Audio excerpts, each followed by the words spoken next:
Can we talk about how difficult it is having to go from watching that Blue Jays team that had all the heart in the world to now having to shovel snow and watch this lifeless Leaf team that barely has a pulse? Why can't they have 1/10 of the passion that the fan base does?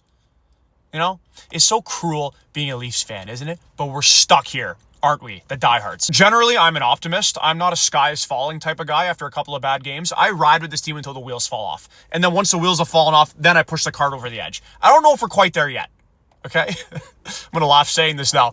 But my heart, a part of my heart is still kind of telling me, don't lose sight of the fact that it's a marathon, not a sprint. Okay, they're pro athletes. They can get their confidence back quickly and build momentum again quickly. There have been some bright spots this year. Nylander, Nyes, Tavares, Robertson have all looked really good. Poppy, although he's the furthest thing possible from captain material, is still on about a 50-goal pace, whatever that means. Not having Tanev really hurts. When he gets back, that'll make a difference. Wonderwall has got to get playing regularly because Stolar's just playing too much. They're still trying to find their chemistry and gel and find their identity, blah, blah, blah, those buzzwords.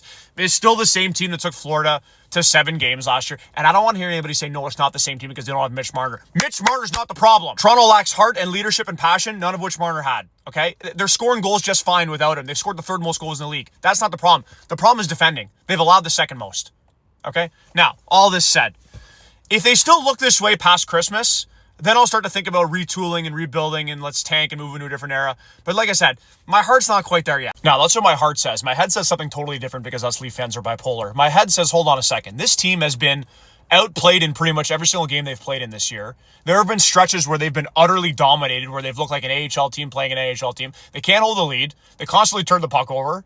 They lose every 50-50 puck battle. We're getting oogats, nothing from the bottom 6 most nights. The D-core went from generally being pretty reliable and consistent to an absolute train wreck. It's so hard watching Brandon Carlo play. That Fraser Minton trade's going to haunt us forever.